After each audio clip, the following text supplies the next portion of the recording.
Благодаря. Здрасти, Любо. Здравей. Благодаря ти, че ни посрещаш днес в твоят апартамент. Моля. И ще се радвам да ни разходиш, съответно да можем да разкажем нашата аудитория малко повече за това какви са били твоите изисквания при първоначалното стартиране на процеса. С удоволствие.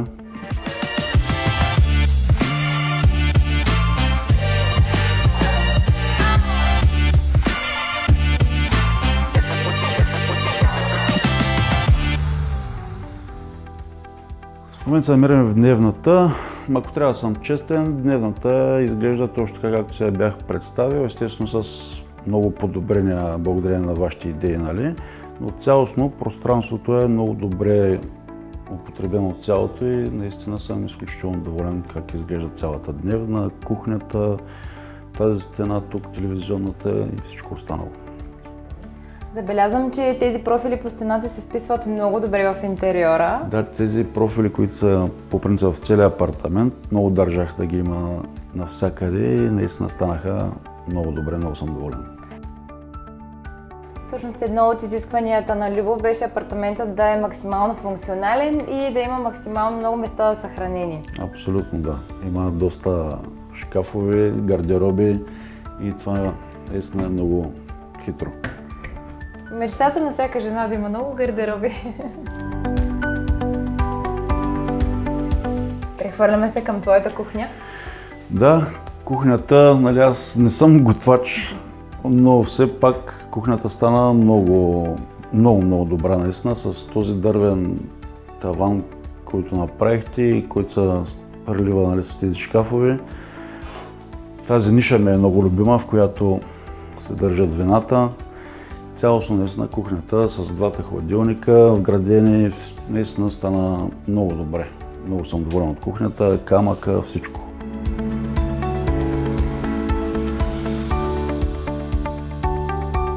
Холът е доста просторен. Аз искам сега да те прехвърля към трапезната част. Можеш ли да ни разкажеш малко повече? Благодаря на ваша колежка се здобих с тази, бих казал, уникална италианска маса. Наистина много я харесвам и наистина съм много доволен от похарчените средства за нея.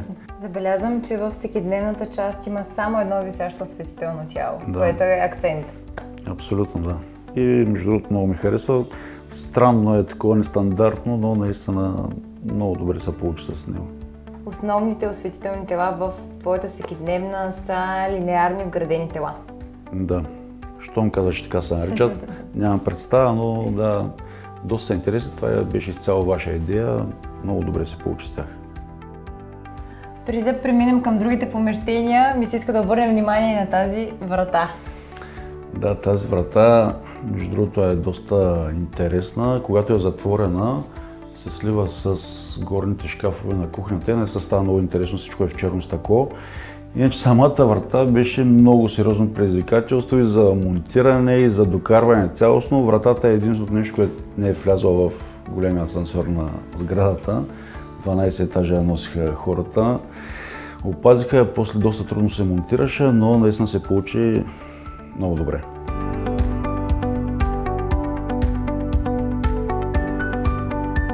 Всъщност, може би сега е момента да споделим, че твоят апартамент е с площ от 180 квадратни метра. Да. Имаш 3 спални, Точно така. един кабинет, 2 бани с тоалетна, 3 тераси. Точно така. С гледка към морето, разбира се. Това е първата от 2 бани с тоалетна. Тук отново можем да забележим нестандартният размер на вратите и това, че са направени от естествен фурнир орех.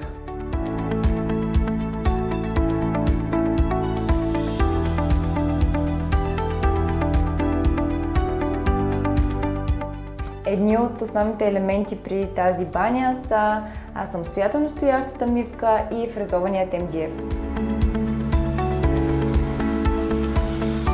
В коридора отново може да забележите, че има доста гардероби, с, разбира се, доста място за съхранение, а това тук е черен лакобел.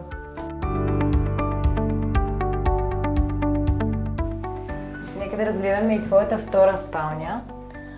Всъщност е важно да споменем, че във всички стаи основните настилки са естествен паркет. О, да, мое изискване още в началото беше всички спални и кабинета да са с естествен паркет. А тук забелязвам, че във втората стая основният акцент е синият цвят. Да. И между другото е доста просторна. Да. Доста голяма като за втора спалня. С голям гардероб. Забелязвам също така и овалните форми на тавана, с скритото осветление. Бих казала, че са доста модерни в момента.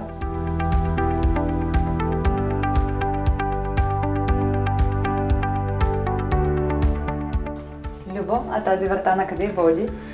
Към моите лични покои. Може ли да разгледаме? Заповядай. Благодаря.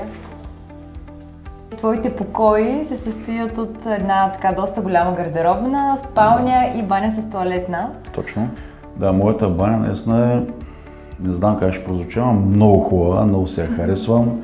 И ваната, и огледалото, и тази стъклената врата, която разделя душа, и елементите тук, тавана, всичко наистина, тези елементи, висящите, всичко наистина в банята е топ. Нямам една забележка към тази баня.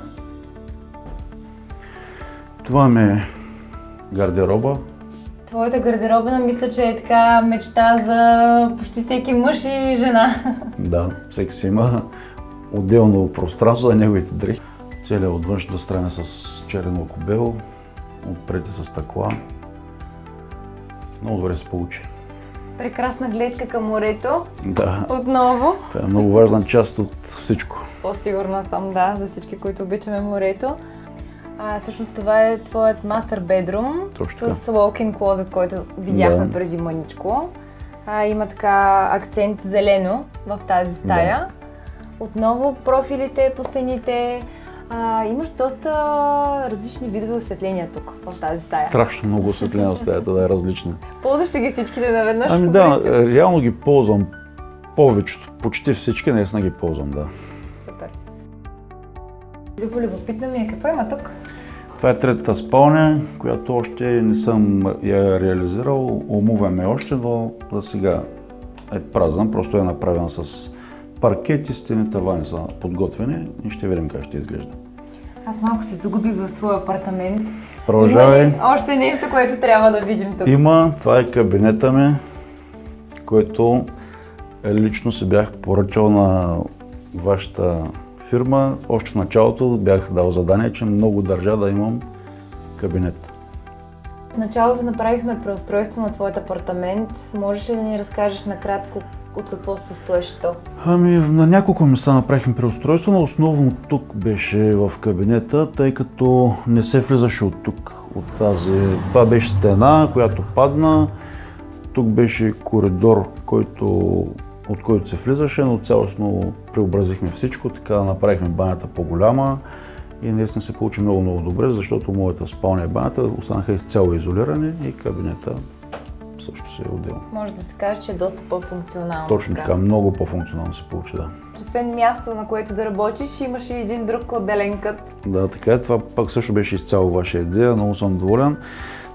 Стол за релакс, за четене на книга с много атрактивна, интересна лампа, изцяло за четене направена и тук наистина е много приятно.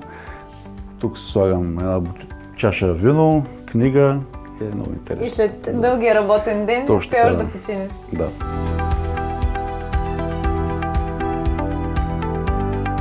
Едно от първите си изисквания беше да направим апартамента максимално функционален. Точно така, да. Направихме преустройство на някои от стаите, за да може да стане максимално удобен за теб. Сега всъщност, като го ползваш, наистина ли е така? Точно така, особено с разменения вход за моята спалня и банята, наистина това е много гениално решение беше. Много време инвестирахме с теб, за да стигнем до това решение. Да, наистина доста време, докато стане всичко завършено, но се заслужаваше абсолютно чакането.